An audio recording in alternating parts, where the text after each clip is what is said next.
Saya dulu berangkatnya itu dari keluarga yang tidak mampu. Keluarga tadi, keinginan itulah yang membuat saya tergugah. Syarat utama untuk menjadi pemain sepak bola yang sukses itu tentunya yang pertama tentunya harus memiliki bakat. Dulu itu karena saking mungkin menurut mereka itu Aji ini main bolanya bagus, jadi kalau main antar kampung saya nggak beli.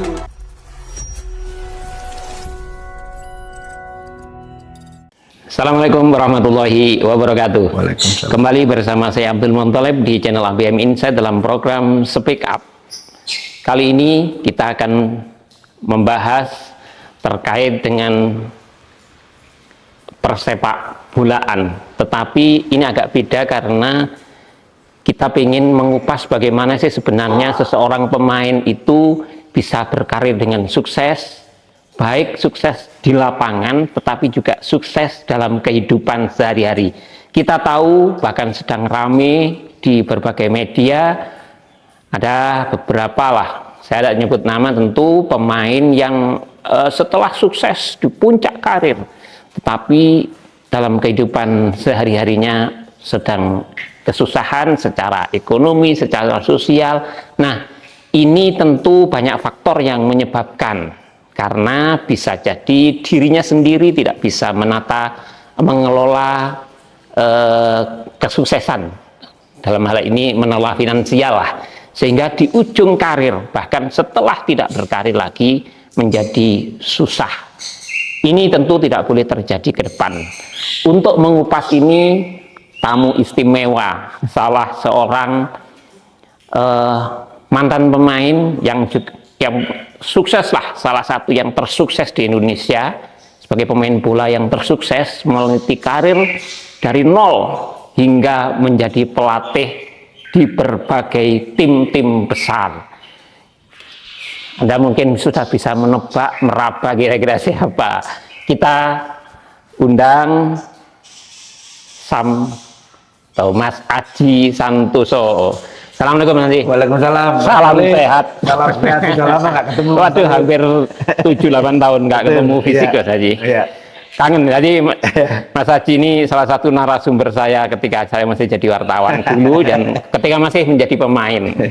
Wah, setelah itu melejit terus dan wah, ini bagi saya sebagai seorang jurnalis juga seorang penggemar bola, salah satu panutan baik di lapangan maupun di luar lapangan.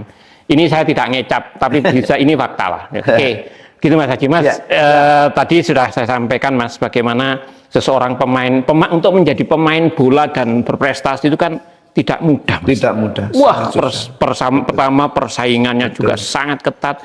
Tapi saya melihat biografi dan tahu sendiri tentang Mas Haji itu kan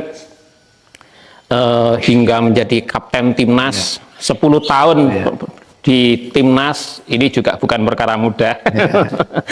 Sangat langka pemain kayak begini. Nah, bisa diceritakan Mas, bagaimana proses Mas Haji menjadi pemain Arema di awal-awal, kemudian terus sampai menjadi pelatih.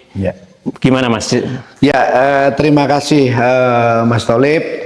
Saya senang bisa hadir di broadcastnya Mas Tolib ini. Paling tidak saya akan share pengalaman saya ketika saya bagaimana saya meniti menjadi pemain sepak bola dan alhamdulillah sukses dan akhirnya juga jadi pelatih. Tentunya ini sangat berharga sekali buat adik-adik saya yang lagi berkarir di sepak bola. Yang pertama memang kita tentunya harus kita mulai dari awal Mas Tolib, ketika saya masih di Kepanjen, karena saya munculnya awalnya adalah dari Kepanjen. Dari SSB atau bukan? Dari dulu masih belum ada SSB. Dulu belum ada SSB ya. Belum ada SSB. Jadi memang syarat utama untuk menjadi pemain sepak bola yang sukses itu tentunya yang pertama tentunya harus memiliki bakat. Ya, sepak bola itu kalau tidak berbakat tidak bisa. Artinya tidak bisa maksimal. Bisa menjadi pemain sepak bola tapi sangat susah untuk di puncak. Bakat nggak bisa dibentuk. Bakat tidak bisa dibentuk. Dapat itu memang makanya saya selalu sampaikan bahwa pemain sepak bola ini adalah insan-insan atau sosok-sosok yang istimewa. Kenapa? Karena tidak semua anak-anak kecil sama Tuhan diberi bakat bermain sepak bola. Jadi itu pemberian Tuhan lah. Betul. Itu Oke. yang pertama, pemberian Tuhan menjadi bakat pemain sepak bola. Nah, ketika Tuhan sudah memberikan bakat kepada pemain tersebut, bagaimana sekarang bakat itu bisa dikembangkan? Itu yang paling penting. Oke. Karena Mas Tholib bisa tahu nggak hanya ratusan ribu, bahkan jutaan anak-anak di Indonesia kepingin menjadi pemain sepak bola, tapi mereka nggak sukses. Karena salah satunya itu. Nah, kebetulan mungkin saya sama Tuhan diberi bakat. Yang kedua, bakat itu saya dorong dengan begitu kerasnya. Untuk menjadi seorang pemain yang sukses, yaitu disiplin. Yang kedua harus kerja keras. Ini modal dasarnya. Kalau sudah punya bakat ya Mas Tholib ya. Iya. Saya dulu Mas Tholib ketika saya SD itu memang saya sudah senang main bola. Oke. Saya sudah senang main bola, tetapi saya begitu mengembangkan bakat saya ketika saya mulai SMP kelas 1. SMP kelas 1 itu saya cerita dulu di kampung di Kepanjen kira-kira tahun 85 86 Mas Tholib. 85 lah ya, baru SMP usia 15 tahun. Saya setiap pagi itu bangun pagi jam 5. Saya skippingan, main tali skipping. Oke, skipping itu ya. Yes, ya, kemudian sampai selesai ya sekitar antara 30 sampai 45 menit. Setelah Oke. itu saya mandi berangkat sekolah. Oke. Berangkat sekolah SMP kelas 1 itu Mas. Itu ada mentornya Nggak Bapak ada. atau Oh, sendiri? enggak ada. Itu Padahal waktu itu belum ada SSB, Mas. enggak ada, memang. Berarti diri sendiri, Pak? Betul. Oh, ini yang berat di sini ya, diri sendiri. Oke. Bisa menyadari diri sendiri bahwa saya kepingin jadi Jawa. Karena apa? Karena saya dulu berangkatnya itu dari keluarga yang tidak mampu. Oke. Keluarga tadi, keinginan itulah yang membuat saya tergugah. Jadi kita kembali lagi, skippingan saya berangkat sekolah. Begitu pulang sekolah dari rumah itu jam setengah 1, jam 1 Mas Tholib, saya nyampe rumah. Di rumah itu dulu itu tidak setiap hari tersedia makanan. Kadang-kadang ada makanan, makan siang, kadang-kadang enggak, kan gitu. Saya belum makan tuh sudah pakai jaket, pakai sepatu ket, naruh buku, ganti pakaian, pakai jaket, pakai sepatu ket, saya lari di tengah sawah setiap hari. Segitunya, Mas ya? Iya Mas Tholib. Setiap hari jadi latihan. Dorongan itu dulu karena pengen. Iya, saya kepingin menjadi pemain sepak bola gitu. Oke. Dulu memang ada yang menarik di kampung saya. Sebelum saya masuk SMP, di SD itu Mas Tholib, di kampung tuh biasanya dulu itu ada kampung tuh dibatasi dengan sungai kecil yang ada buk-buknya untuk jagongan. Oke. Ada, saya itu kebetulan kampung saya sebelah baratnya buk, yang satunya sebelah timurnya buk. Nah, ini main. Ya main seperti mungsuhan itu sudah itu. Gitu ya? Itu gawangnya itu pakai sandal, kalau nggak itu pakai batu kan gitu gawangnya itu. Main di kampung lah. Main di kampung di situ. Belum ada turnamen Belum zaman ada, itu ya? belum ada. Oh, jadi main. Iya, main-main kampung itu, iya, terus? main itu masih satu kampung ya, main satu kampung. Terus sudah main satu kampung, artinya tim ini kuat, mainlah antar kampung. Oke. Jadi habis satu kampung main antar kampung. Kebetulan kampung saya di Kepanjen itu kampung selatan. Ada kampung selatan, ada kampung tengah, ada kampung utara. Oke. Ya, main dulu itu karena saking mungkin menurut mereka itu Aji ini main bolanya bagus, jadi kalau main antar kampung saya nggak boleh ikut. Oh, gitu. SD itu Aji, kalau ada Aji nggak boleh ikut main bola, Karena di atas rata-rata lah ya. Iya, memang kemampuan saya. Oke. Alhamdulillah itu tadi kembali bukan dari saya sendiri, karena itu memang Pemberian lah istilahnya ya. Oke. Tuhan saya kembangkan, udah nggak boleh saya main, terus akhirnya itu tadi udah kembali ke saya lari ke tengah sawah Mas Tholib. Lari ke tengah sawah itu terus saya kira-kira paling 1 jam lah lari cuma di tengah sawah. Udah kenapa di tengah sawah? Karena dulu memang kaki saya ini koordinasinya tidak bagus. Yang satunya kiri ini bener larinya ke depan, tapi yang satu kanan ini ini. Iya, buka. Jadi nggak bisa kenceng larinya. Nah, tapi memang waktu itu sekarang masih ada Mas Winarto, orang Arsetu Solo. Oke, Mas Win, ya. Masih ada. Itu masih tahu saya lagi kalau mau latihan itu latihan di sawah. Kenapa di sawah? Karena kan di lawan itu paringnya kan kecil-kecil, Mas. Oke. Jadi Pas setapak lah ya. betul. Berarti mau nggak mau jalan Harus lurus. Nah. Oh, baru tahu saya ilmu ini. Itu saya juga. Oh Dulu gitu, saya Mas. ya. Oke. Oh, jadi udah kalau ketika pertama kali latihan masuk sawah terus jatuh ke sawah. Tapi setiap hari Mas Oleh.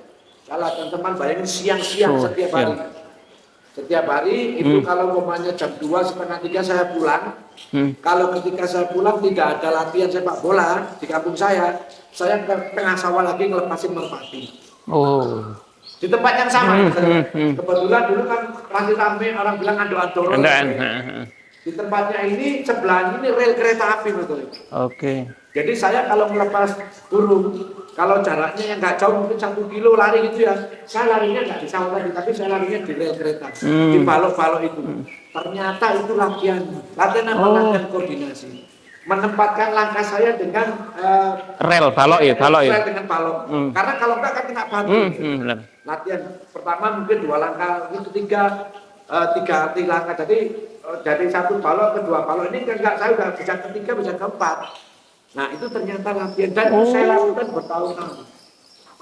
Jangan bayangin, saya lakukan bertahun-tahun itu upahnya dulu masih 25 perak, 50 perak, udah senangnya minta ampun. Yang andoan ya. Iya, yang dan kebetulan ayah saya sendiri, bapak saya sendiri juga senang ando-ando. Jadi saya kalau pegang burung itu bisa 2. Lari teman bayangin pegang burung lari di rel kereta api itu. Oh ngambil dibayar ya dulu ya gitu. Oh iya. Oh, dibayar. oke. Tapi dibayar itu paling 25 Iya, perak, 50 perak gitu. Itu larinya jauh loh, berapa kali itu betul. Ya. Terus itu kalau itu nggak ada, kalau itu latihan, kalau nggak ada latihan mesti dapat, kalau ada latihan latihan. Sama juga ketika saya masih sangat ingat orang tua saya, itu mungkin doa ya. Saya kalau berbicara masih merinding ketika saya mengatakan.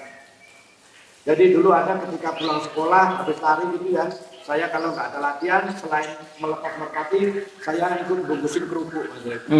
Ada kakak saya ini, kakak saya mengajari ini, terus kakak saya yang perempuan, ibu saya orang 4, bungkusin kerupuk di kampung gitu. Oh usahanya kerupuk. Bukan, ikut orang. Oh, oke. Itu cuman bayangin 1.000 bungkus dapat Rp1.000. 1.000 bungkus sih tidak ketuk. 1.000 bungkus. Nah, ketika waktunya ada latihan gitu ya, saya tanpa izin orang tua saya lari.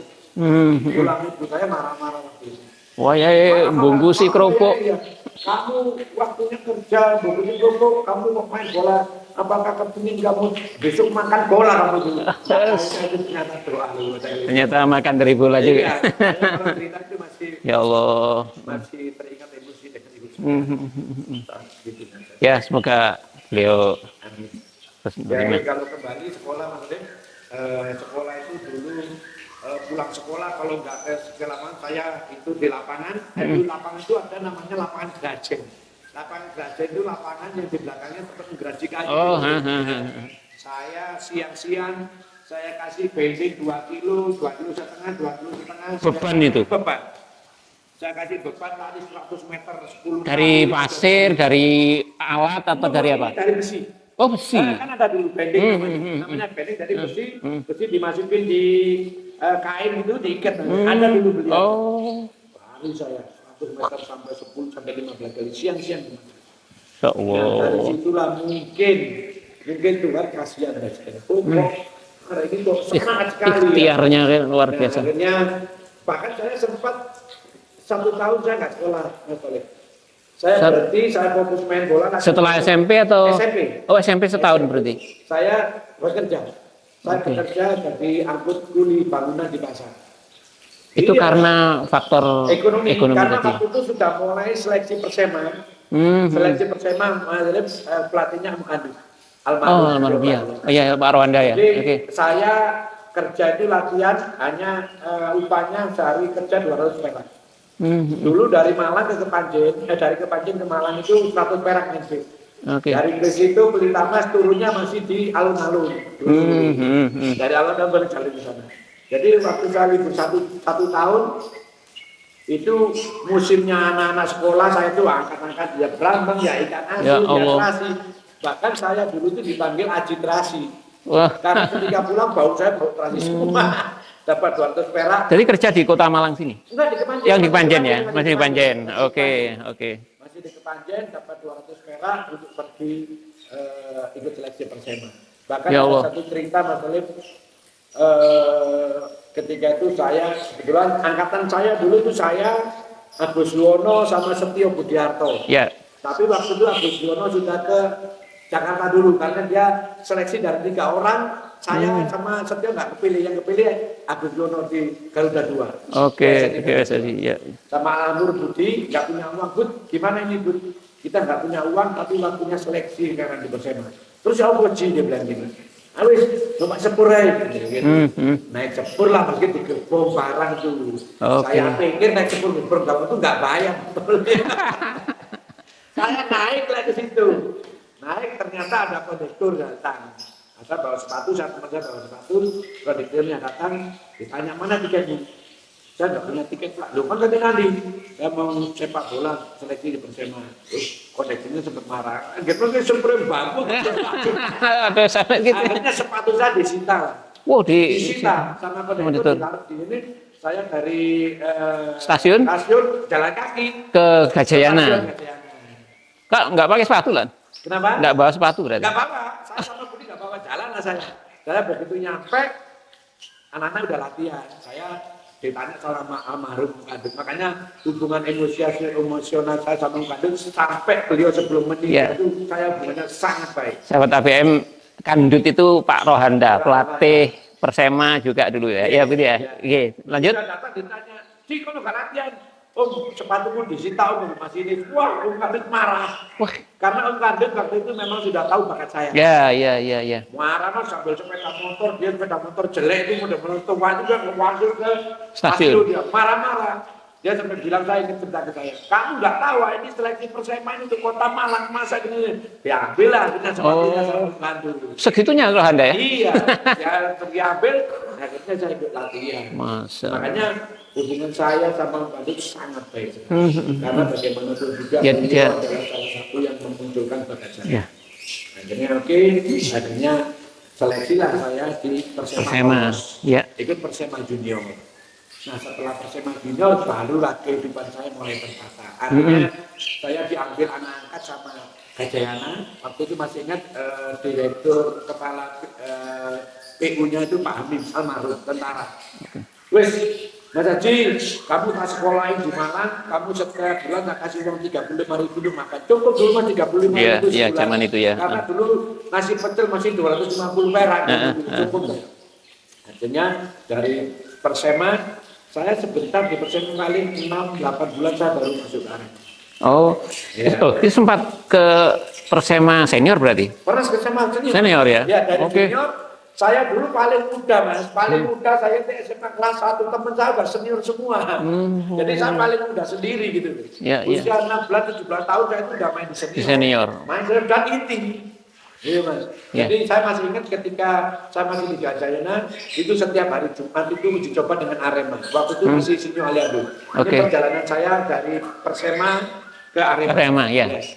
Persema jadi 8 bulan aja ya? Iya sebentar. Iya, iya. Sebentar. Setelah itu langsung ditarik Iya, ke iya. Arema.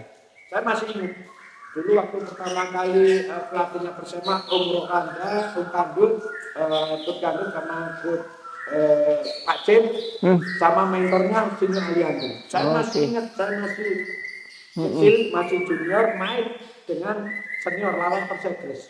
Yang masih hidup Pak Cip kayaknya ya? Iya, masih itu Pak Cem. Oke, terus? Wah, saya masih ingat sekali begitu. Orang kan nggak tahu saya ini sopo, nggak tahu jenenge Haji Santoso, arek itu ini main bagian kok, main kok wafi kan begitu lah. Begitu saya pegang bola itu stadion semua tepuk tangan. Wah, luar Waduh, biasa. rasanya dari situ Oh. lah, justru saya memicu adrenalin saya harus jadi pemain. Terus akhirnya dari Persema uji coba lah Gajayana sama Arema. Oke.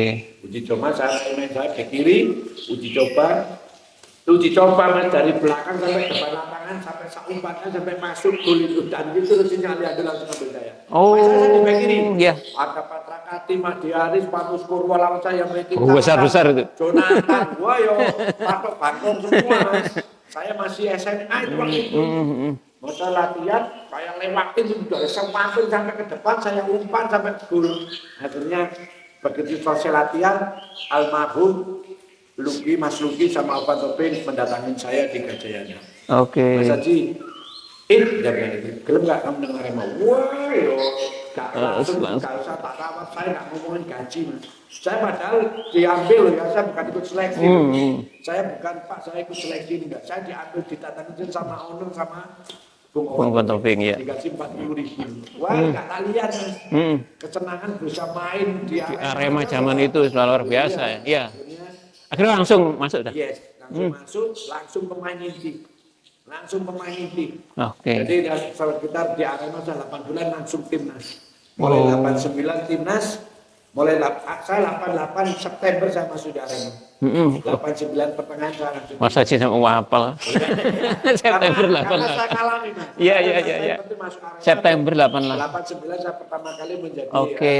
timnas Liga Selection, waktu itu pelatihnya Danur Windu, Coach Danur Windu. Yang timnas itu ya. Yes. Oke. Itulah mas. Saya wakilnya. Ya itu tadi. Saya asalkan tidak merugikan orang lain dan saya tidak mencuri, saya tidak ada malunya. Mau ikut seleksi maupun ini cerita miris saya dulu kalau kadang-kadang Persema itu latihan Persema junior latihan pagi latihan sore. Kalau latihan pagi latihan sore nggak mungkin saya pulang kan. Saya tidur itu dulu di Gajahan itu kan ada di tembok terus ada ada bukit-bukit gitu mas. Dulu di mana mesnya Gajayana itu? Dulu di Seplindin, tetap di Seplindin. Oh, yang Seplindin Tapi sampai belum sekarang? masuk ke Seplindin, ya baru ke Gajayana waktu itu. Masih Persema Junior, dari Persema Junior baru saya ke Gajayana. Oke. Itu ada bukit-bukitnya situ mas, saya tidur di situ mas. Nggak mungkin saya pulang. Kadang-kadang sampai nggak makan. Terus kadang-kadang ada almarhum teman saya Yudi, anak kedung kandang, penjaga gawang. Haji nama rumahku sih, wah seneng saya. Ya saya nama gue itu rumah. Berarti paling nggak akan dikasih makan. Makan. Dapat tidur, dapat makan. Dapat makan. Wah, Iya. segitunya ya. Wah, sampai segitu. Mas, sebelum ke timnas, Mas. Jadi bagaimana kok tiba-tiba langsung timnas itu karena ada momentum atau dipanggil? Karena saya kan udah di Arema. Iya, Selain ya. artinya ketika kompetisi berjalan ada yang Oh, tahu. nah tim yang lihat lah ya. Anda tahu yang timnas itu akhirnya saya itu tadi lah karena kedisiplinan saya, kerja keras saya, wes nggak isin-isinan, pokoknya tidak merugikan orang lain. Akhirnya di timnas pun saya juga ada kendala. Mas. Waktu itu kenapa? Karena waktu itu administrator liganya adalah Akub Jainal.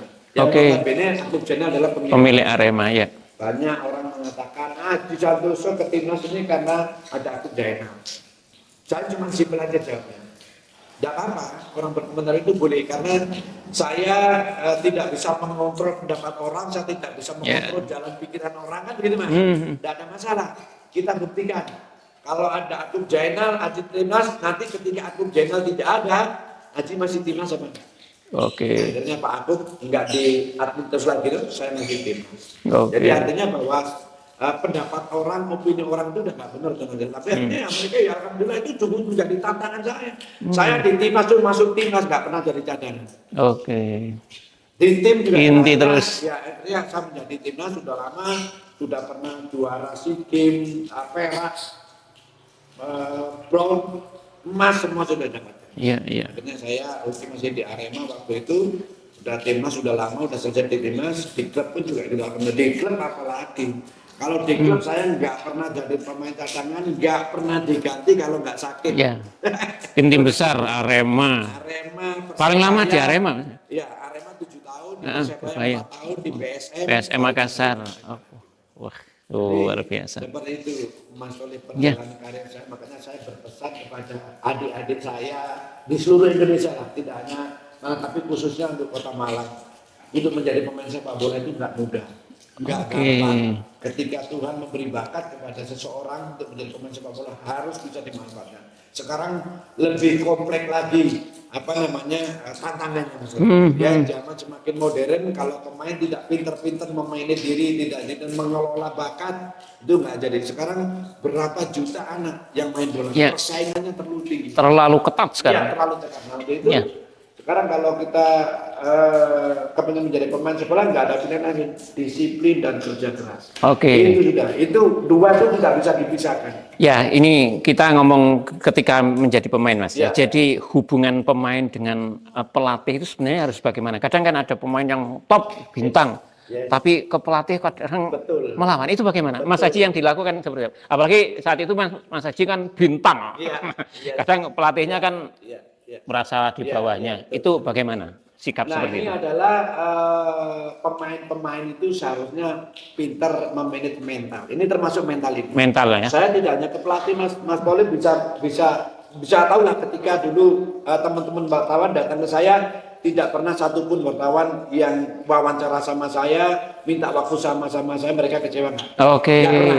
Karena saya apa? Karena saya berpikirnya saya ini juga ada hubungannya erat dengan jurnalis. Oke. Ya kan, jurnalis memblow up prestasi nama saya, sedangkan jurnalis sendiri juga butuh berita dari saya. Oke. Benar nggak, Mas? Ya, benar. Saya hanya berpikir bagaimana kalau apalagi ya orang mengatakan katanya orang saya dulu bintang kan gitu Ya, ketika ya, jadi ya. pemain. Tentunya bintang ini pasti akan dikejar sama jurnalis karena membutuhkan berita. Nah, saya hanya berpikir waktu itu kalau jurnalis ini juga bekerja sebagai jurnalis punya juragan juga, punya perusahaan juga kan begitu, Mas. Kalau teman-teman jurnalis datang ke saya tidak mendapatkan berita ke saya, tentunya pasti juragannya akan marah. Gimana Oke. kamu kok tidak bisa sukses mewawancarai si Aji? Maka dari itulah saya sangat welcome dengan teman-teman jurnalis. Gak pernah. Mulai dari Mas Nubro, Mas Butolib, siapa, sebanyak lah Ya. teman-teman yang seangkatan ya Mas. Jadi sama juga di tim sepak bola. Itu memang akan menjadi bencana buat seorang pemain ketika dia menjadi bintang. Dia sudah merasa lebih dari pemain yang lain. Dia sudah tidak menghargai teman-teman yang lain. Dia sudah menganggap bahwa kamu bukan siapa-siapa. Bahkan dia sudah mulai berani tidak berempati atau tidak respect kepada pelatih. Itu bencana. Wah, itu ya. Itu bencana. Banyak yang gitu Oh kayaknya. iya, makanya ini makanya untuk pemain-pemain muda sekarang, sehebat apapun pemain tersebut harus tetap respect kepada teman-temannya. Karena kita nggak bisa main bola sendiri. Betul. Satu itu. Yang kedua, bagaimanapun juga pelatih sangat berperan penting untuk menjadikan seorang pemain. Pemain bintang nggak dikasih umpan temennya kan mau ngapain dia? Makanya, seumpamanya ini Mas, saya bintang. Tapi banyak pemain-pemain yang nggak suka satu tim dengan saya. Saya nggak dikasih bola. Nggak dikasih bola. Makanya itu kita harus respect. Oke, ya ini mental itu tadi ya. Dengan Oke. cara apa respectnya itu tadi, kita tidak boleh menganggap rendah mereka, tidak boleh kita lebih tinggi dari mereka. Kalau ada orang boleh ya kita punya, oke saya lebih dari Mas Kolim cara bermain bola. Tapi jangan diri kita, biarkan orang lain yang menilai. Jangan dari kita. Oke. Kalau dari kita itu akan menjadi bencana karena biasanya banyak pemain saya sudah menjadi contoh-contoh dulu Mas. Oke. Banyak pemain saya sudah ngetop, saya sudah banyak masuk TV, masuk koran, sudah punya uang banyak. Akhirnya mulailah dia action, mulailah dia menganggap enteng orang lain, tidak menghargai orang lain. Saya gampang ini itu bahaya. Ya, saya melihat fenomena itu ada banyak pemain-pemain yang wah dipuja-puja bintang, tapi malah langsung hilang. Jelas. Mungkin karena mental Mas. Yes. Mental. Gini. Karena dirinya sendiri mungkin ya Mas. Iya pasti, pasti. Karena begini Mas, kebetulan saya ini, ya Mas Kalim tahu lah bagaimana cintanya masyarakat Malang dengan saya. Ya, waktu itu ya. Bagaimana cintanya masyarakat Surabaya dengan saya ketika menjadi pemain, ya kan? Ini yang menjadi patokan. Ini yang menjadi patokan semua pemain. Jadi kalau kita prestasi kita di atas, udah di puncak, orang kalau sudah di puncak ini apa yang ditunggu? Turun. Jatuhnya. Nah, ini bagaimana sekarang kalau kita sudah di puncak, jangan cepat turun. Jangan di atas langsung turun, di atas langsung banyak sekali. Banyak sekali, ya. Nah, sekarang nih bagaimana caranya seorang pemain begitu di puncak, dia lama di puncak dan turunnya pun step by step. 1, 2, 3, 4 terus hilang. Itu bagaimana caranya itu Mas? Ya itu tadi, kita harus tetap disiplin, kita harus tetap kerja keras, kita harus tetap menghargai orang lain. Mereka harus berpikir bahwa sepak bola ini adalah kehidupan saya. Bahwa sepak bola ini bukan hanya sekedar hobi, tapi adalah sepak bola ini adalah yang menghidupi saya, menghidupi keluarga saya, menghidupi orang tua saya. Kalau pemain sudah berpikir seperti itu, dia hanya berpikir satu, bagaimana dia bermain sepak bola selama mungkin. Nah, ini ada kaitannya Mas Taufik. Bagaimana untuk bisa bermain selama mungkin? Harus penampilannya, performanya harus selalu konsisten. Betul. Untuk bisa konsisten bagaimana? Dilatih ya. Ya. Kan begitu Mas Taufik. Nggak bisa terpisah-pisah, nggak bisa. Ya. Nah, untuk bisa latihan ini menjadi bagus, ya itu kembali lagi kita harus respect dengan pemain-pemain, respect dengan yang ada di tim. tadi respect terhadap sesama pemain, respect terhadap pelatih. ya. Kadang juga ada pemain bintang yang habis itu gara-gara tidak respect pada manajemen. Itu gimana Mas biasanya? Ya, Memang jadi banyak gini, gitu Mas ya biasanya. hanya jadi gini, manajemen yang namanya manajemen itu adalah pengurus yang menghidupi kita. Oke. Betul kan? Mas? Benar, Nah, benar. kita terikat kontrak, Yang bayari lah. yang bayarin kan manajemen. Ya kita harus loyal dong. Loyal terhadap profesi dulu. Mm-mm. Ya, karena kalau kita sudah loyal terhadap profesi, pasti loyal terhadap manajemen. Kan begini Mas Roy. Kita loyal akan terhadap manajemen tapi tidak loyal terhadap profesi kita nggak bisa. Jadi Oke. kita harus profesi kita, karena kalau kita sudah loyal terhadap profesi kita, pasti anak ini udah insya Allah jalannya bagus. Oke. Karena saya berpikir tadi, saya beranggapan bahwa sepak bola bukan hanya sekedar sebuah hobi, tapi ada sepak bola yang memberi kehidupan saya, keluarga saya, orang tua yang bisa membantu orang tua saya membantu keluarga saya. Kalau saya sudah berkeluarga, sudah menghidupi anak istri saya. Makanya ini pemain yang harus pinter bikinnya ke sini. Kalau nggak begini bahaya. Akhirnya alhamdulillah lah, dengan cara berpikir yang seperti itu, akhirnya saya bisa bertahan sepak bola. Oke. Dulu zaman salah kenapa? Saya ya kebetulan saya bergaul dengan banyak orang. Akhirnya sekolah kita ini sekolah kehidupan. Oke. Bukan sekolah yang hanya di Akademik. kelas, Nah. gitu. Saya sekolah belajarnya sekolah kehidupan. Jadi saya mengamati seorang bagaimana, orang ini sukses seperti ini. Orang-orang kan taunya, wah di satu saya sukses. Tapi mereka kan tidak tahu bagaimana proses penderitaan saya menuju sukses. Yang itu tadi ya. Mereka. Mas Haji itu punya mentor nggak? Mas Haji itu punya mentor nggak? Mentor yang di luar teknis sepak bola ada nggak? Misalnya yang ngarahkan nggak ya? Ya sekolah kehidupan itu tadi Mas ya. Sekolah kehidupan. Tentunya karena ya itu tadi kembali lagi sebenarnya kita itu kan diberi akal ini kan untuk berpikir Mas. Ya kan? Diberi akal, diberi otak, diberi akal untuk berpikir. Makanya itu yang membedakan manusia dengan hewan. Hewan diberi otak, hewan dia. Tapi nggak diberi akal dan tidak pernah berpikir. Hewan berjalan apapun yang dilakukan berdasarkan naluri. Oke. Gitu. Kalau manusia kan nggak bisa berdasarkan naluri Mas. Ya. Kita diberi otak, diberi pikiran, diberi akal untuk berpikir. Ya alhamdulillah saya juga memang dari dulu saya sering baca-baca buku. Salah satunya itu yang menjadi referensi. Ya, Mas tadi di fase pemain oke lah sampai puncak karir. Kemudian memilih jalur pelatih itu pilihan sendiri atau seperti apa Mas? Kan sebagian kan ada yang milih kerja di bank, ada beberapa. Itu pilihan seperti apa? Artinya begini, ketika Mas Haji karir di timnas sudah top, di klub sudah top, berat milih kan mungkin barangkali banyak yang nawari kan di perusahaan, tapi Mas Haji milih pelatih itu seperti apa Mas? Jadi saya menjadi pelatih ini tidak ujuk-ujuk datang Mas Alim. Oke, gimana? Ketika saya jadi pemain pun saya sudah berpikir saya harus jadi pelatih. Oh, sejak pemain sudah punya itu ya. Oke. Nah untuk itu dulu kalau ada di klub gitu ya ada pertemuan-pertemuan, ada nyanyi, ada untuk memberi sambutan, itu saya selalu tampil.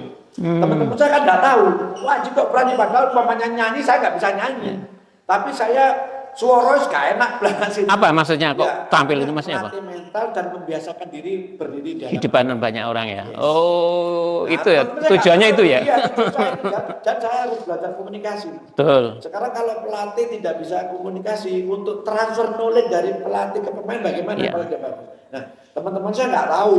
Oh, itu ya makanya banyak pemain hebat tapi ketika di depan pemain gak bisa ngomong kan repot juga ya. Oh, itu ya. Saya mulai dari pemain sudah saya rintis seperti itu. Saya Oh, ke depan, oke. saya harus jadi pelatih. Salah satu yang menjadi persyaratan selain knowledge pelatih itu tentang kultur sepak bola, ya pelatih harus bisa berkomunikasi. Akhirnya dari itu teman-teman saya nggak tahu Mas. Saya udah mulai dari kecil udah belajar saya. Akhirnya ya alhamdulillah bahasa Inggris pun walaupun tidak sangat pintar juga bisa, ya kan bisa komunikasi juga bisa. Jadi Makanya pernah sekolah di Eropa juga ya. Sekolah pelatih di mana Mas di Eropa? di Spanyol kemarin. Oh, oke. Karena sehingga bahasa Inggrisnya kalau bahasa Inggris saya Ya basket juga lama. Saya dulu cepat kursus Oh. di TBI, kursus terus bahkan setelah kursus di TBI, saya ada kursus yang tidak perlu datang hanya melalui komunikasi. Saya mendatangkan privat ke rumah, saya ada nangis. Sampai segitu ya, Iya. Mas? Saya masih ingat dulu privat yang ngasih privat saya itu anak Karangkates. Kebetulan dia senang sepak bola. Seminggu 4 kali datang bersama belajar komunikasi. Terus setelah itu saya belajar di TBI. Terus setelah itu saya di Surabaya ada kursus hanya melalui telepon. Jadi nggak perlu datang, cuma hanya bayar melalui komunikasi. Jarang-jarang loh pemain berpikir sampai bahasa Inggris dipikir juga ya. Oh gitu. Jadi memang jadi pelatih memang sudah disiapkan ya. Banyak. Dulu ketika saya juara SEA Games 91, itu saya sudah ditawarin sama ketua presiden Pak Kadir Musuh kerja di BNI. Oh di bank ya? Iya, saya tidak mau. Kenapa? Dapat saya mau sepak bola. Sama juga ketika almarhum Pak Hakim memberi saya menjadikan anak angkat beliau, kamu kerja di PDAM, kerja di saya tidak mau. Sampai beliaunya sampai marah, kamu sekolah sampai ini gimana saya biayai, kamu udah kerja, ojo main bola, saya tidak mau, saya tetap main bola. Memang sudah jiwanya sepak bola. Ya, Mas Haji, tadi kita ngomong terkait dengan karir Mas Haji, tapi sekarang bagaimana ketika seseorang pemain dalam posisi yang sedang bintang-bintangnya, atau tidak bintang tapi pemain itu kan kadang duitnya akeh Mas. Yes. Sementara usianya masih muda, duit begitu mudah didapat. Nah ini kan usia mereka masih labil, bagaimana menjaga itu Mas? Ya, Mas Tolim, saya kasih tahu kalau untuk kehidupan menengah, bukan yang hidup yang tinggi jejet ya, untuk pekerjaannya tidak menengah, tidak ada mencari duit seenak di sepak bola, titik, tidak ada. Itu ya? Tidak ada sudah sekarang cuma paling gampang ya. Lah, kalau anak punya prestasi ya, teman bayangin Mas Tolim kerja hanya 1,5 jam sehari. Kalau orang kantor kerja 8 jam, sudah dapat makan, sudah dapat tidur, ya kan? Ada bonus, gaji sudah bersih, pajak karena yang bayar klub. Kalau kita kerja di kantor, pagi kerja, sore pulang, gajian, belum dia bayar listrik, bayar bensin, bayar apa, sebulan kan? Main, menang diberi bonus. Kalau pemain nasional keluar negeri gratis, tidur di hotel mewah, naik pesawat. Kalau selain sepak bola, apa? Istimewa sepak bola sebenarnya. Makanya sekarang itu sepak bola, apalagi sekarang Mas. Sepak bola itu sudah sangat-sangat bisa untuk bisa menjadi masa depan. Sebenarnya asalkan pemain itu memang berprestasi, pemain itu memang bekerja benar-benar sesuai. Tidak ada, tidak percaya saya. Tidak ada mencari duit sana di sepak bola, tidak ada. Klub kontrak mahal tinggal pilih. Ya itu tadi masalah. Waktu luang duit gampang, masuk TV, masuk koran, masuk berita, popularitas ada, duit punya, tetapi jangan lupa itu juga racun. Disitulah bahayanya pemain. Nah, bagaimana untuk menghindari, mengelola itu? Betul. Bagaimana? Jadi makanya sekarang pemain-pemain itu pemain-pemain yang punya prestasi atau pemain-pemain yang mau meniti karir di sepak bola harus pintar-pintar memanage diri. Seorang profesional itu tidak hanya berbicara masalah kualitas, tetapi berbicara masalah mentalitas. Mas Delim, mentalitas bagaimana satu cara bukan hanya seorang pelatih, hanya bicara kualitas, tapi bagaimana memanage diri pemain ini. Jangan sampai ketika kita masih produktif, dipuja-puja, banyak duit, banyak popularitas, mereka tidak bisa memanage diri. Nah ini yang bahaya. Banyak sekali, apalagi di zaman saya, masih zaman dulu, banyak sekali teman-teman saya yang masih kurang beruntung masalah kehidupan, masalah finansial setelah dia bermain sepak bolanya selesai. Ya banyak. Nah, untuk itulah supaya karena itu tadi, waduh, setelah main bola, kalau kehidupan kita kacau sangat susah. Duit hambur-hambur di saat jaya. Susah sekali, sangat susah. Jadi makanya untuk itulah pemain yang lagi produktif, punya prestasi, harus pinter-pinter memanage diri, pinter-pinter memanage mental, pinter-pinter memanage finansial yang didapatkan dari sepak bola. Kalau tidak kepingin kehidupannya morat-marit setelah bermain sepak bola. Oke. Banyak contohnya, makanya dari itu pemain harus dituntut. Tetapi saya lihat sekarang udah banyak lah pemain yang sudah mulai berpikirkan investasi. Saya tahu ada beberapa pemain saja sudah ikut investasi di sini. Umpama contoh nih, ada pemain yang sekarang sudah mulai investasi di rehabilitasi cedera, kan itu sudah ada. Itu bagus. Gitu. Makanya pokoknya jangan sampai nanti kehidupan sepak bola selesai, semuanya selesai. Oke. Dan itu contoh sudah banyak. Sangat banyak ya. Bukan banyak, sangat banyak. Ya, benar. Makanya jangan sampai, karena ya jujur aja pemain sepak bola biasanya pendidikannya paling tinggi paling SMA. Tapi jangan lupa loh, orang pendidikan SMA-nya itu kalau memiliki skill penghasilan malah lebih orang yang punya S1, S2 bahkan S3. Kalau mereka bisa memilih, benar nggak? Benar. Karena apa? Karena yang dibutuhkan itu skill sekarang. Nah, sepak bola ini adalah satu skill. Skill yang bisa dimiliki orang lain. Kalau sekarang misalnya umpamanya saya ya kerja di kantor lah, apa itu perbankan, pajak, ya pokoknya pegawai apalah. Saya nggak bisa komputer, saya belajar 6 bulan komputer, saya jamin bisa. Tetapi pemain sepak bola kalau tidak dasarnya tidak memiliki bakat dan bermain bola, jangankan 6 bulan, 10 tahun dilatih pun tidak bisa berkembang. Nah, makanya sepak bola ini adalah orang yang bisa bermain sepak bola adalah sosok yang istimewa. Makanya jangan direndahkan sendiri. Sosok ini dengan jernih. Bagaimana supaya direndahkan oleh diri sendiri? Mereka memiliki pergaulan tidak bagus, cara kehidupannya tidak bagus, tutur katanya juga tidak mencerminkan bahwa sosok pemain sepak bola sosok yang spesial. Ya kan begitu? Dari cara bicara, dari cara bergaul, dari cara melihat orang, memandang orang kan kelihatan maksudnya. Ya kan kelihatan. Bukan berarti kita sombong, enggak ya, bukan berarti kita sombong, enggak boleh, cuman paling tidak standar kita tahu kita di sini, bagaimana cara berbicara, bagaimana cara berpenampilan, bagaimana cara berkomunikasi dengan orang, itu kan kelihatan. Jangan sampai sosok-sosok yang spesial ini direndahkan oleh sosok-sosok itu sendiri gitu loh. Itu yang penting, Mister. Ya, jadi kompleks ya sebenarnya, menjadi pemain kompleks ya, tidak banyak punya skill bagus, tapi sisi lain itu bagaimana terhadap supporter juga bagaimana. Sekarang kalau kita hanya mengandalkan skill tanpa disupport lain, banyak itu pemain yang jadi, banyak pemain yang punya skill bagus tapi nggak ada jadi apa-apa. Ya tadi karena tidak ada faktor pendukungnya, cara berpikir, supportnya hanya support, background thinking, background education, barang itu perlu. Cara berpikir, terus cara beredukasi itu sangat perlu, Mas. Ya, artinya di Indonesia sendiri, Mas Haji, jadi untuk membentuk satu pemain sampai tim itu kan faktor yang harus diajarkan kan banyak berarti ya. Betul. Jadi nggak hanya latihan di lapangan kan, psikologinya juga harus dilatih. Betul. Makanya itu tadi saya sampaikan, pemain sudah bagus nih, punya komponen untuk bisa berkembang di dalam sepak bola. Tetapi kalau komponen-komponennya mereka tidak mengerti ya bagaimana cara menghormati orang lain, bagaimana disiplin, terus cari bagaimana saya tidak boleh menganggap orang lain lebih buruk dari kita, lebih rendah dari kita, bagaimana kita respect dengan teman dan dengan yang orang lain itu kan faktor pendukung. Karena bagaimanapun kalau kita baik sama orang, itu pasti orang itu lu si alu mainnya api, wongnya api, pribadinya api, doanya kan juga baik. Tapi kalau ada yang selalu menyakitkan orang lain, selalu membuat orang lain benci, doanya pasti walai, jelas kita kan begitu ya. Kita kan berkaitan sama tadi. Betul. Itulah pemain sepak bola perlu belajar kehidupan di kehidupan sehari-hari dan baik. Jadi ini menginspirasi sekali, Mas Haji, dialog ini.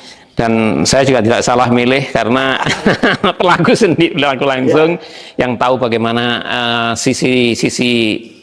banyak sisi di sepak bola. Saya kira ini, Mas Haji, semoga manfaat, Mas Haji, dialog ini, Mas Haji. Terima kasih. Saya kan sudah tidak bisa bermain sepak bola lagi, ya paling tidak kan saya bisa membagikan pengalaman. Karena apa?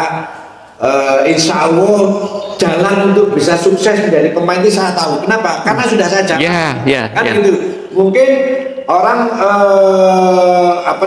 nggak banyak, kayak gitu Mas, nggak banyak. Karena saya tahu mulai dari nol, dari from zero to hero itu jalannya seperti apa, persyaratannya seperti apa sudah saya jalani. Makanya menurut saya untuk adik-adik saya atau orang tua yang memiliki anak bermain sepak bola yang melihat podcast ini sangat bermanfaat. Ini tolong disampaikan, bila perlu didownload, disimpan, dibagikan ke anak-anaknya, karena penting jangan sampai pemain sepak bola yang memiliki bakat bagus akhirnya salah pergaulan, salah kehidupan, akhirnya tidak menjadi pemain sepak bola, yang itu menghancurkan harapan anak itu sendiri dan menghancurkan keluarganya. Ini yang sayang kan? Ya, sangat sayang. Ini tadi saya juga berterima kasih Mas Tolib bisa bersilaturahmi sama saya memberikan sedikit edukasi kepada orang tua dan kepada adik-adik saya di seluruh Indonesia yang kepingin meniti karir menjadi pemain sepak bola. Baik, terima kasih Mas Haji, edukasinya, pengalamannya ini sangat bermanfaat untuk semuanya, calon pemain, orang tua, klub, manajemen, pengurus PSSI barangkali juga sangat penting untuk menerapkan lah apa yang telah disampaikan Mas Haji Santoso. Baik, sahabat ABM Insight, semoga ini memberi nilai manfaat untuk kita, dan jangan lupa subscribe channel ABM Insight. Assalamualaikum warahmatullahi wabarakatuh. Waalaikumsalam.